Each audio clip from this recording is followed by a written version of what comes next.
Being a parent can be really challenging. Child and Family Resource Network focuses on connecting pregnant parents and those with kids under the age of 5 with free support services to help them on their parenting journey. Everyone deserves someone they can turn to for help with parenting. Visit childandfamilyresourcenetwork.org today. This show is part of the Head Stuff Podcast Network.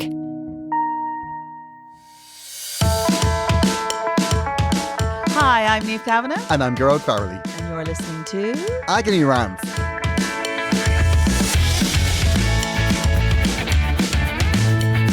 Did we sound a little bit clinical? I know. I feel like we're over it. I feel like we're going to actually change it. Next week it's just going to be, hi, I'm Gearóid Farrelly. You're listening to Agony Rants. I'm here with co-host Niamh Kavanagh. We'll never be that. We'll never be that. I know. I've just been desperately trying not to go, yay, like a bold child. Late night jock. I know. It's trying to get the right energy on it, but you know, what can you do? Yeah, we try to cheer ourselves up at the start. I know, it's not easy. Yeah, no, not easy. How are you? Oh, I'm lovely. Thank you very much. Very, very much better. Thank you very much. And getting very excited because this week I am opening my van in Donegal. Technically, I know that sounds She's selling burgers. No. It's my Mobile home. Up in North Donegal, isn't it? Yeah, West Donegal. West Donegal. Yes, it's really lovely. I love it. I've been going there for the guts of 20 years and I absolutely love it there. Although the woman who runs the site always tells me not to be telling people about it, because I once talked about it in a paper interview and she was going mad because she says, we've enough people coming. Oh, wow. Don't you be talking about us. Well, nice and pleasant. Oh, but I love it.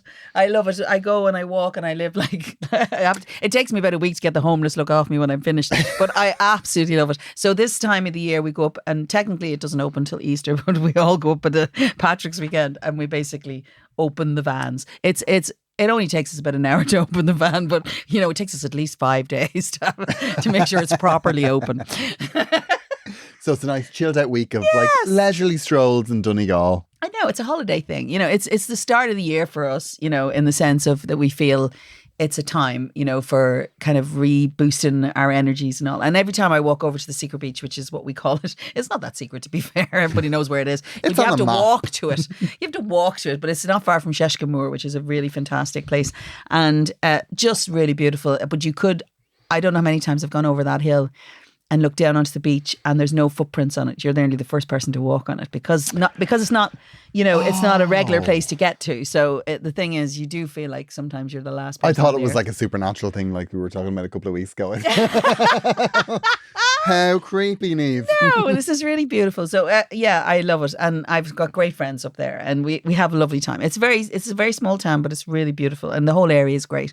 So I'm very excited about going up now. And the last couple of years have been a bit odd. You know, we haven't been up there just so much, and even if you're not really integrating the same way because everybody's nervous about things. But now I feel there's a bit more freedom, and maybe I'll get to see lots of people that I haven't seen for a while. So I'm very excited about it. That's lovely. I know. All of those things sound absolutely awful to me. I mean, that's just not my bag.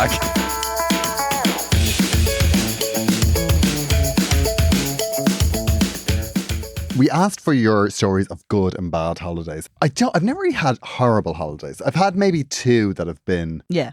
I'm never repeating this experience. Yeah. Oh, that sounds I mean, exciting. I've definitely had a couple of them. Yeah. But what kind of holidays are they? Is that like you haven't done enough? No. Or is it who you went with? Or? Who you go with. You see, the problem is you don't always control. You know, you're like, I'll go on holidays with these people, but then you're also dealing with their friends.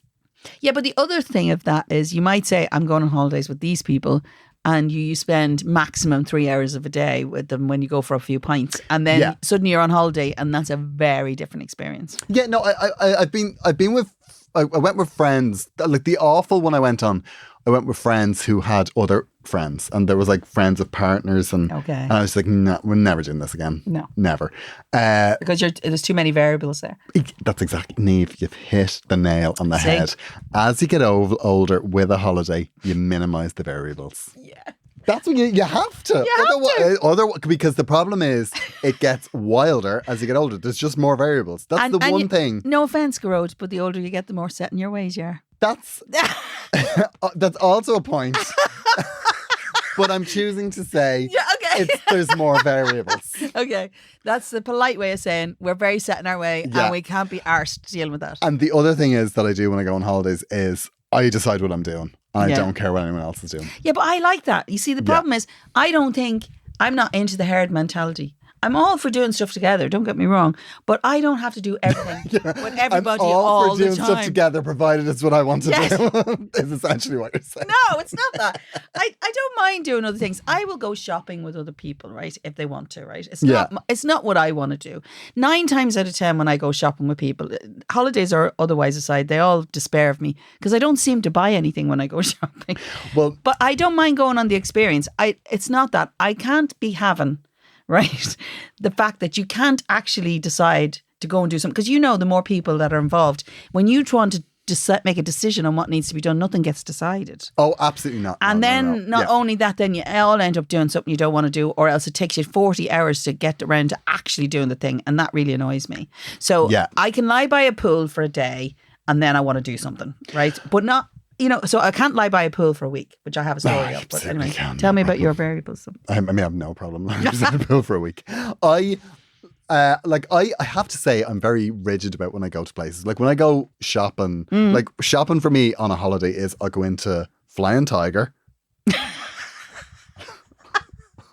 Why? I'll go into, what's in Flying Tiger? Because you never know what you might find. They might have different stuff than they have in Ireland.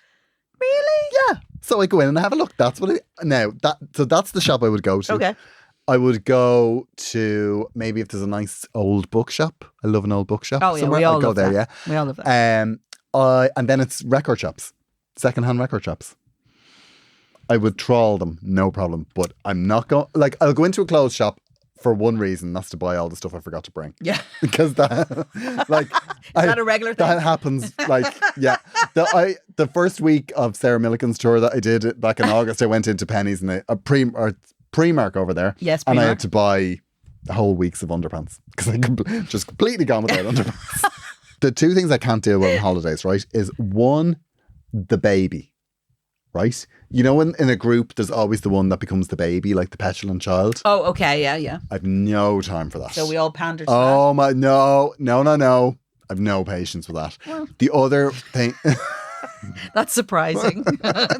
Sorry, slight amount Imagine. a little bit of sarcasm there, sorry. No, I can't deal with the baby and I can't deal with the box ticker. Oh, okay, so they have a list. It's like we have a list now, and unfortunately Are you a box ticker? I've chosen to spend my life with a box ticker.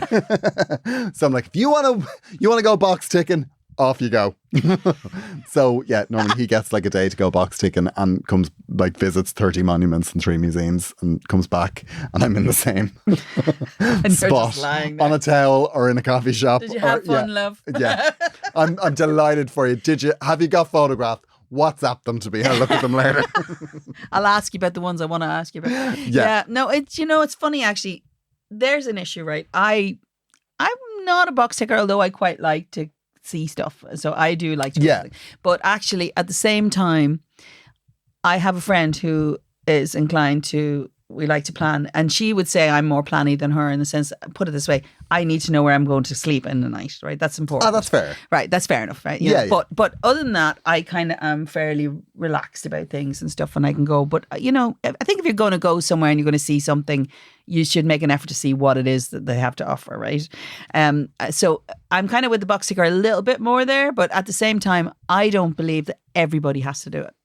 So I'd be absolutely fine with you lying on the towel wherever you are. But right? see, do you know what's interesting about that situation is you'd have no choice. Because I'd be lying on that towel whether you had a problem with it or not. You might find that I'd be actually quite glad. Yeah. No offence. And we would be joyfully reuniting at the end of the day. Yeah, at the end of the day we'd have stories. You see, the thing, you have stories for each other. It's like that time when we were in Amsterdam and you let me drive to Rotterdam at stupid o'clock in the morning. You said, I'm so over that. You said at me at 2 o'clock in the morning, do you want to come to Rotterdam? We're leaving at 4 in the morning. I was like, no, Niamh, I don't. Do you know what my motto is for travel? What? Never visit somewhere like it's the last time you're going to visit it. Like you have to That's imagine. Your motto? Yeah, because I think that's really good. Okay. Because it's like you're not going like we're in Paris. We better do the Eiffel Tower and the Arc de Triomphe and the blah blah blah. Okay, that's a strange motto. No, but just be like, I'm going to do what makes today lovely. Yeah. And then I'm sure I'll be back here at some point. And if I'm not, I don't really care. I can look at pictures. Oh my God, Niamh, you've hit the nail on the head, right? I went to the Sistine Chapel. I've never been more underwhelmed by a place. Because everywhere I'd seen the pictures much better.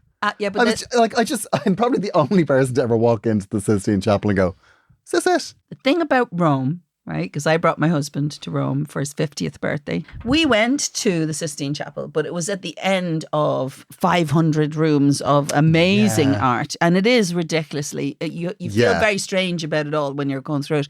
But the thing about Rome is there's so much history everywhere. We went for a weekend, and the first day we walked up to this fountain, right? The Trevi Fountain. And you have a moment when you see that because it's in all the great movies. And it's like, oh my God, the Trevi Fountain. I can't believe we're standing at the Trevi Fountain. The third day in, because we were staying not far from the Trevi Fountain, I said, I can't believe we're at this feckin' thing again. Which, because it's like, there's just so much history. You actually become very inured to it. You do, yeah. So it depends on when you hit the Sistine Chapel. You got to go straight to the Sistine Chapel, clearly. Yeah, I mean... I would say put it first on your list or you're going to be very underwhelmed. Yeah, but I'm kind of with you in some ways in the sense that you don't have to go to what, it's nice to go on the road less travel. Sometimes if you look at some of the things that you can go to that are a bit different, that's great. I love Paris, one of my favourite cities in the world. I love Paris and I go and I walk it.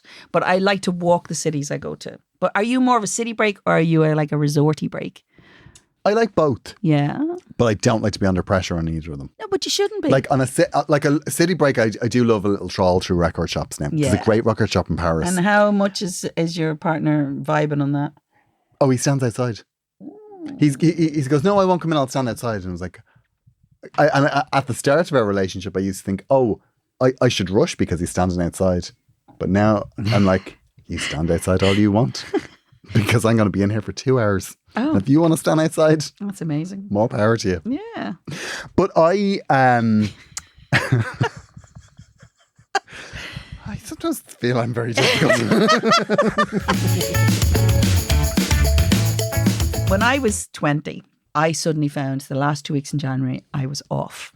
Well, I know. Very exciting. I said, I'm going to go on holidays for these 2 weeks. I would have gone on my own if I couldn't get anybody, but I'm definitely taking these 2 weeks. I'm going somewhere. And I literally had done nothing but work for practically 2 years, but certainly for the 2 months previous, I was out the door with work. I'll never forget it. And my sister, my older sister, who I get on really well with, but, we're not the same person, shall we say, right? And we have different desires and wants. And she had met a boy not too far beforehand.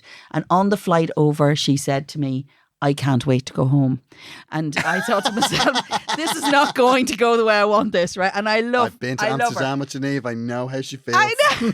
I love her. I was like sitting there going, oh my God. But I was so tired I didn't care, right? I was thinking, well, let's just get here. So we went to Puerto Rico in Canaries. It was lovely. Very Best nice. weather ever. And for the first week, basically, we were minded by all of the retired people who were in the hotel because who kept turn over, love, you're burning. A lot of that going on. So that was our first week. It didn't matter because I literally slept for the first 4 days. I was so exhausted, and all she kept doing was telling me how much she was looking forward to going home and seeing her boyfriend. And I was like, that's great. Okay, so anyway, we got to the end of the first week and I was starting to get restless now because obviously I'd rested enough. And I was saved on the Sunday. Do you know what happened? Go on. The Galway hurling team arrived.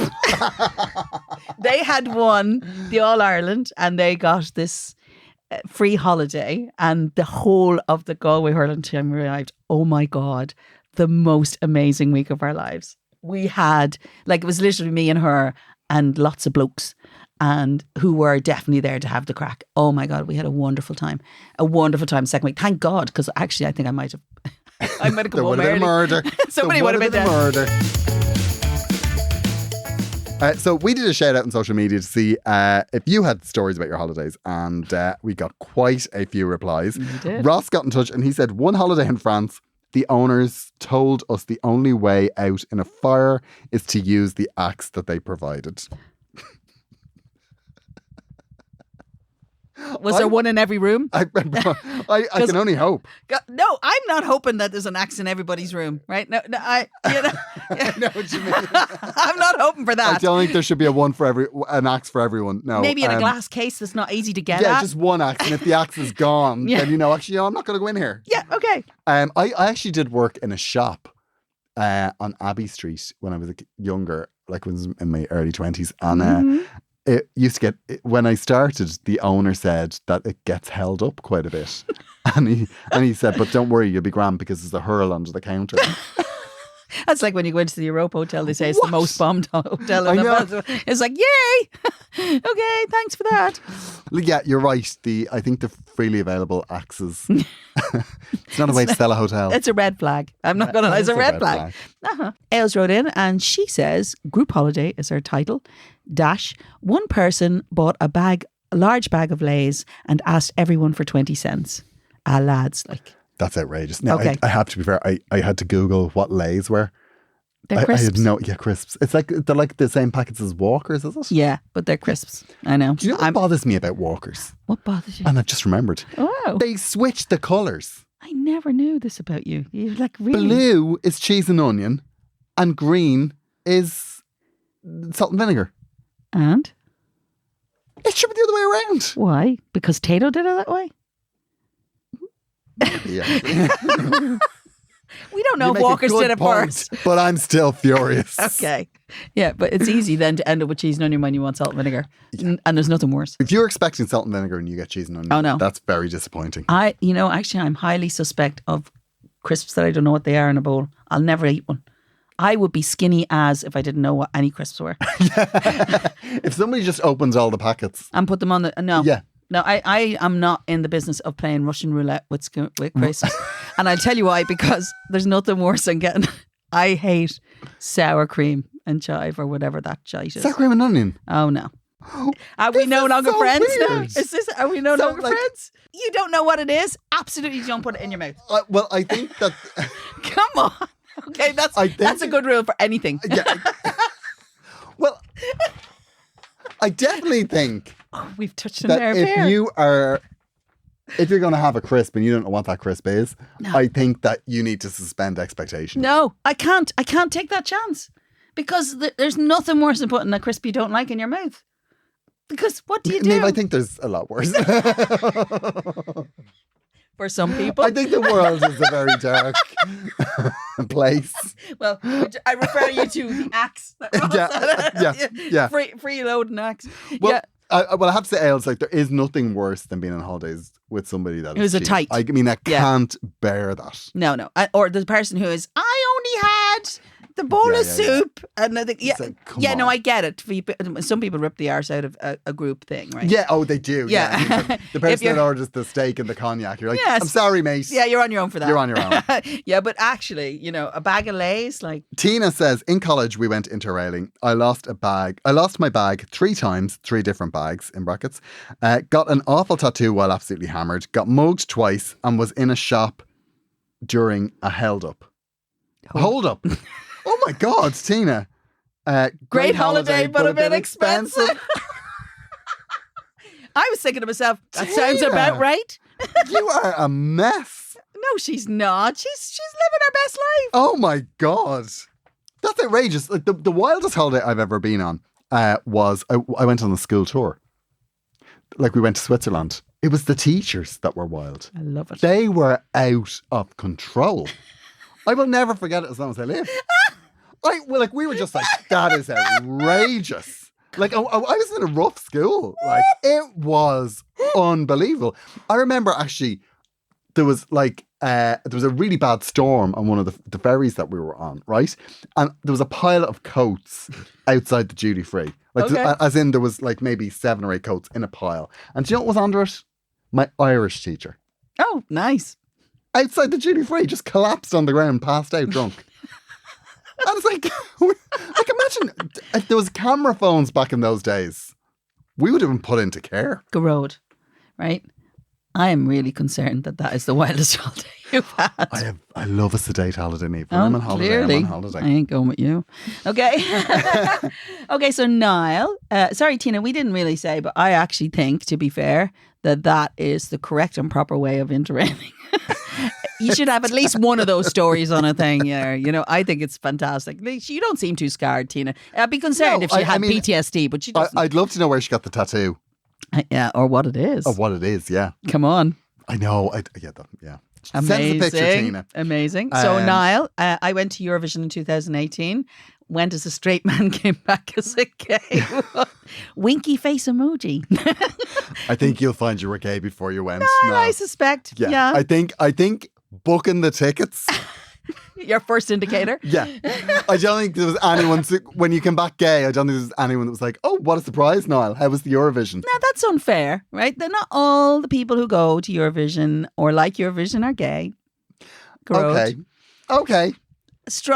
A strong percentage. What's our demographic, Niamh, as regards to, when you boost a post for Agony Rants? All men.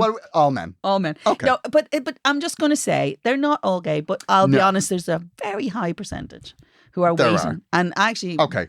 Niamh, yeah. 30 years...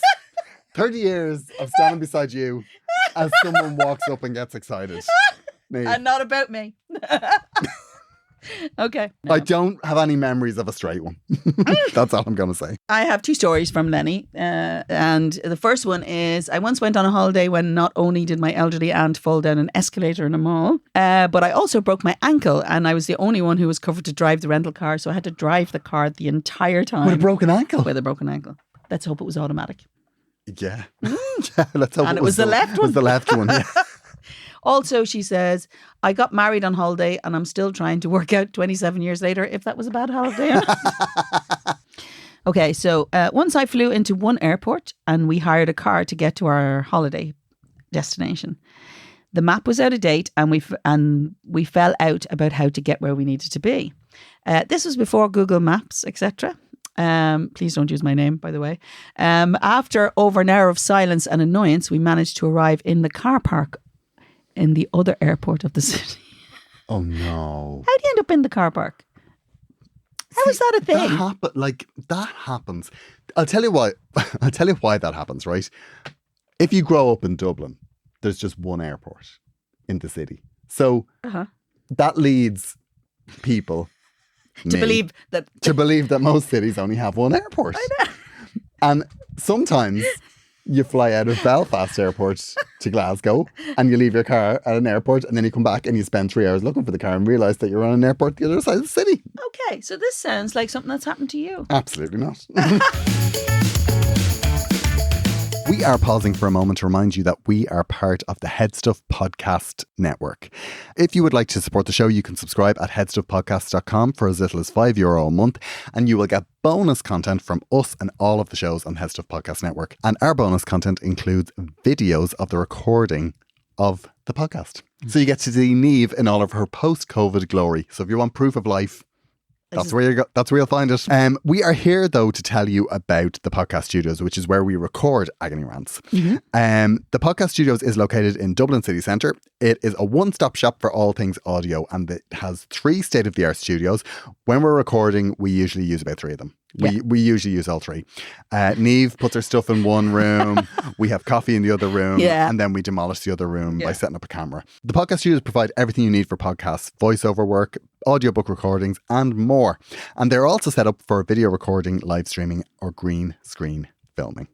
So, it's very we love handy working with them, and it's really handy. It's very handy where it is, I mean, and you can park in a yellow or a red zone. We like that. You can. And you can pay parking on an app like normal people. You can be old school. Or you can be old school and you can ring a person. The Podcast Studios is the home of the Headstuff Podcast Network.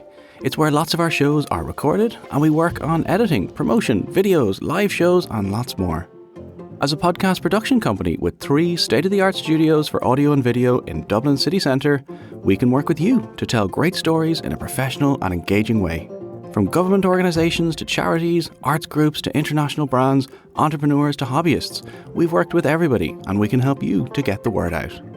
Whether you need studio time, you're hosting a live stream or webinar, or you need support with editing or marketing, we can tailor a package for you. For more info, head to thepodcaststudios.ie.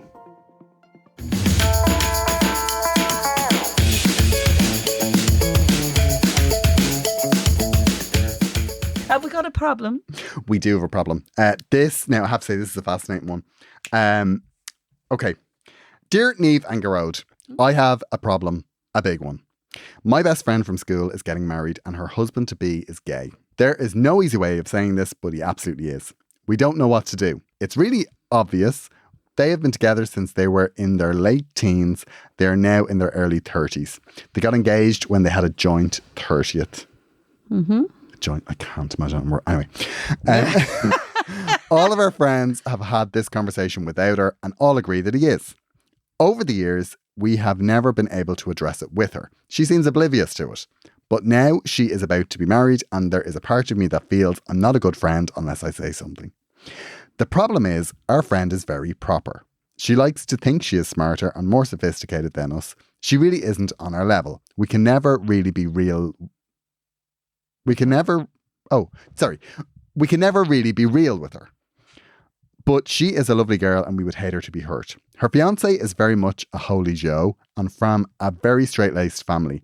Have no evidence that he has ever cheated on her, but have definitely seen him eyeing up lads. Do you think we should say something? It feels like if we don't, we are letting her down. But, oh no, but don't use my name. So we'll cut that from everything. Okay, but don't use, okay, she didn't leave her name. Okay. So. This is big. Yeah, this is big, right? But I'm interested on your take. I have a million takes on this. Okay, and I can't decide. I can't land on one, right? No, I know. Well, what's your first take? Like, my first take is, from the limited information I have, I would say he probably is. Because I think if he's from a straight-laced family and he's very much a holy Joe, there's absolutely no way he's coming out. They're coming out. He's coming out, or they've even entertained the fact, or anyone in his family has noticed something and tried to talk to him. But then your friend is somebody who considers herself smart and more sophisticated, and maybe this is something she's aware of. Maybe she's just okay with it. I think you've gone beyond the point of being able to address this with her directly. I think you have to address it through girl talk. You know, like maybe, you know, if you're having nights out before the wedding and stuff, just, you know, maybe talk about sex, find out what's going on. Are they, you know, because the thing about it is, right, as much as we're saying he is, and he is, he might not be. No, he like might not some be. lads are, you know, just perceived as gay, or they're like fashionable, or maybe he's just very metrosexual, maybe he's very cool, and maybe he's like, but maybe it's not the way you perceive it. I'm very quiet all through this. I know you are. Yeah, I'm really freaking you out now. But like, but I really think that if he is, both of them need to address it in some way. But I don't think they, like, if they've been together a long time, like they've been together from since their teens to their 30th. So like, I mean, it's at least over 10 years. It's over 10 years. So surely, but this does happen. That's the thing. This does happen. Oh, listen, it happens. We know that. You know, we have seen people come out after having kids and been married for many years, right? Yeah, yeah. It's not as easy. No, it's much easier to come out now in some ways, but not completely, because it is still a big journey and it's a big thing. Yes. However, we are now automatically assuming that this man is gay because you've all decided it. No offense to you. You've all decided this for whatever your dars are going off. And you mean the very best here. I have absolutely no doubt. But you have zero business in this, as far as I'm concerned. Okay. Zero business in this situation because A, they're together over 10 years. B, you're not in that room. And C, this is their business. And although I know you don't want her hurt, the difficulty here is there have been decisions, there have been situations going on here. The best thing you can do is be there for her. You can have a conversation, but you absolutely have no idea whether this is true or not. Yeah. And what you could be doing is creating something, and I really cannot say this strong enough, even if he is gay, even if all of these things are true, the problem is you, the bringer of the news, will not end well in this. The sad part about this is it's kind of a situation where nobody wins. Do you know what I mean? Nobody will win. He needs some support, definitely, because everybody does. If he is gay, and I know plenty who are but asexual. also, They're not as into it. But also, there's people who don't appear very sexual or very out there or whatever. The thing is, they might also be mad in the room. But you don't know. The problem with getting in the way of somebody's relationship here is it will not end well for you. No matter what way you do this. And the point that you're making here is that you feel that you're not a good friend unless you say something. That's not true. No, it isn't. No, you like, and you're also saying as well that she kind of finds it difficult to open up with you. Mm-hmm. I mean, I think to have a conversation about, relationships and kind of like couch it as, girl talk. We're talking about sex. We're talking about experiences and just see if it brings up anything. But the thing about it is she hasn't given you any indication that she's unhappy. No, and there's some women who are very happy not to be too specifically, they might not be very sexual either, so you just don't know. And in this situation, if they're from a very straight family and he's very holy Joe, as you put it, the chances are they may be waiting. We don't know. But at the end of the day, the best thing you can do is be there for her through the experience, give her love, ask her, does she love him? Is she excited? Ask general questions. You are in no position to get in the middle of this. And I'm really sorry if that offends you to say that. I appreciate your desire to help your friend here. You are making an assumption here and it's not necessarily fair. Yeah, I mean, exactly. I mean, I definitely think that if you say, you've no evidence of that he's ever cheated on her. So that's... Well, he's clearly loyal. Yeah, there is a loyalty there, but at the same time, then you've seen him eyeing up lads. But that's your perception. That's your perception, and that's with your preconceived with what notion. you think you know and your preconceived notions. That's not to say you're not wrong, right? I mean, we're not here telling you you're wrong or right, but I'm just telling you that this is a very difficult position here. And I understand it is, because there are times where you see someone and you think that's going to be a car crash. What the hell? I feel I need to say something there. Sometimes it's good to press against something and say, do you know what you're doing? Right? But there's a way to do it. And the thing is, going in and saying we all think he's gay is not going to end well for anybody. No. It's whether he is or not, it doesn't matter. It makes for a very difficult hem. And you may also lose your friend. And I don't think you want to do that. What's important I think is to talk in very general terms about like, so you're getting married, are you happy? And also it's important that they both know. I think. And I mean, okay, you may not be, maybe you're not his friend, so it's not your job to do this. But I think in that situation, it's important that they both know that they can have expectations out of life. Yeah. I think sometimes that happens in relationships where you, especially when you're very young, you have this expectation that this is the one and this is the one no matter what. There's no other options. And there's no other options. And and how many people have you heard over the years? Like, let's be honest, they were engaged for years or together for a long time. They're married for like 5 minutes and it's all over. Yeah, exactly. And I mean, Brad and Angelina. Yes, exactly. Brad and Jennifer Aniston. Yeah, that's slightly different. Anyone with Brad. Yeah. Essentially. I know.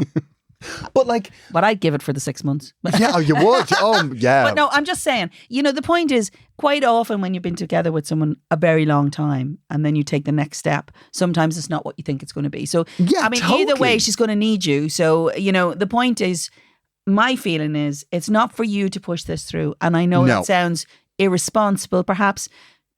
How would you feel if she came to you and said the same to you? But I guess it's not either of them coming to us for advice. No. It's actually you coming to us for advice. So the only advice that we can give you in our hugely unqualified position would be A, to ask somebody that knows what they're talking about. Yeah. And then B, is just to say, well, no, you're off the hook because you don't have to do anything here. I mean, it's important that you check in with your friend in general terms, like you do with any friend who's getting married. See, are you happy? Is everything going the way you wanted? And maybe this is something she wants to talk about. Maybe. And if it is, then have the conversation if she opens the door. But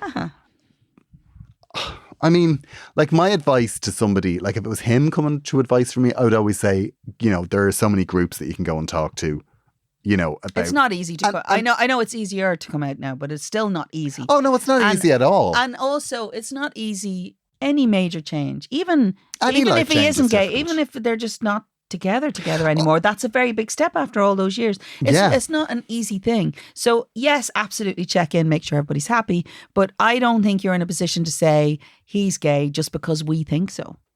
You know, I think it's not fair to kind of just assume. Some people are just that way. I mean, I meet people all the time, and you think, you know, because I'm very aware of the LGBTQ community, you kind of tend to get feelings and senses. You do have a bit of a dar. You've got a gay. I have a bit of a dar. It's finely tuned. It's pretty accurate, nine times out of 10. So I suppose I could offer to meet him, but no, but the point is, it's not about that. You kind of get a sense of someone, and you're probably vibing off something off them, no doubt. But the most important thing is, if they have decided that they love each other to go through whatever this is, I think it'd be different if she was being abused, or, you know, you're not looking at a thing here that will end well for you. I just feel it's not your place. It's difficult that, you know, I mean, you don't know what conversations they've had. Maybe he's bisexual. He could be. Like, you know, there's too many variables here. And what do I say? Reduce the variables.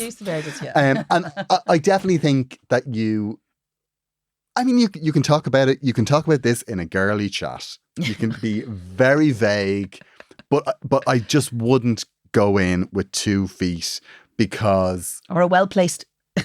Or a well-placed leaf. Or a well-placed leaf. Maybe this would work here. No, but you know, it is true. And we're not trying to make light of it, because I appreciate that your will is that this person is going to be well through this experience, and that it's going to be right. And you want the best for both of them. Yeah, absolutely 100%. do. And you say that you have no evidence that he ever cheated on her.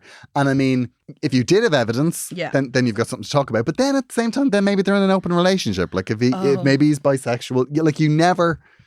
Listen, all I know is the people who get in the middle of these things quite often end up the worst. They're the ones that, and you can try to be as helpful as you possibly can, and you can be as well-meaning as you want to be, but you could end up just running the gauntlet of this. Tread carefully, and the advice, you've asked us for advice, and our advice is that you're not on the hook for either of these people's well-being. No. You can be helpful.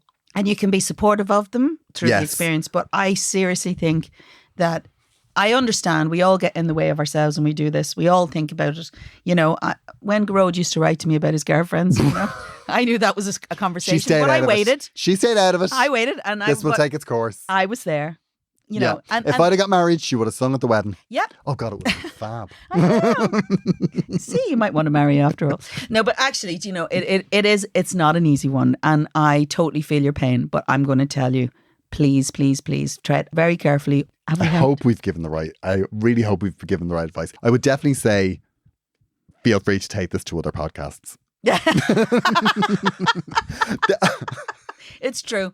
We're not the last word. I wouldn't rely on us here. But I'm going to say, as somebody who is a gay man and like a friend, Eurovision winner. Yes, and getting into somebody's relationship is always fraught. Yeah. And you know, you really getting into the relationship when they haven't opened that door. Yeah. Very, very fraught, and not actually. It's very fraught, and even in situations where things are actually quite bad in the relationship, if you go in there without being invited in, it's very difficult. It can.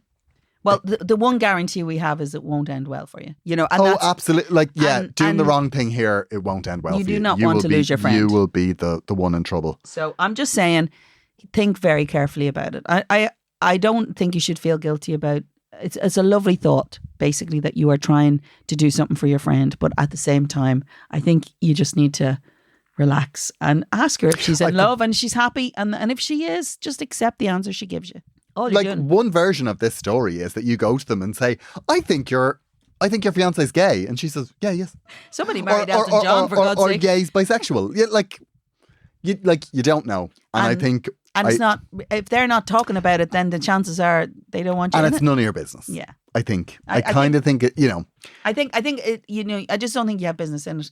And I understand. But I think you're a great friend. Yeah, no, I think you are. And I think actually, as a great friend, you don't want to be in the point where you're not going to be there if she does need you. Exactly. So the problem is putting this out there will probably put you in that place. Yeah. And you don't want to do that. And you may not agree with that, and that's okay. Oh, totally. I mean, if you go to a professional and they offer advice that is different to this, you should absolutely take that. 100%. Yeah.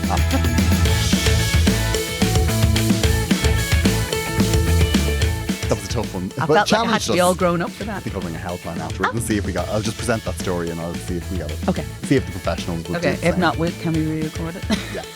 With the right stuff. We'll chat to you next week. Thanks for listening. And absolutely. And if you have any stories on times that you've met celebrities, any kind of encounter where you've met somebody who's famous or infamous. Yes. So email us at agonyrants@gmail.com. Or you can send it through our website, agonyrants.com. Thank you so much for listening. We will chat to you next week. Bye. Bye.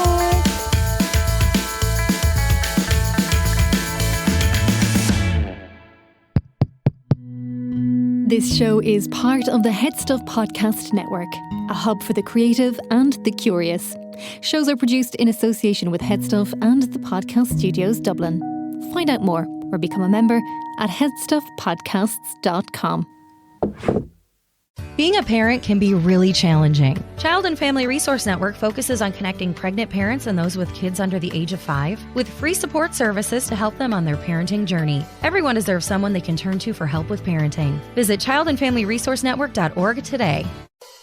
Being a parent can be really challenging. It's normal to feel uncertain about whether you're doing the right things to raise healthy and happy children. That's why Child and Family Resource Network focuses on connecting pregnant parents and those with kids under the age of 5 with free support services to help them build confidence in their parenting journey. Everyone deserves to have someone they can turn to for support with parenting. Visit childandfamilyresourcenetwork.org today.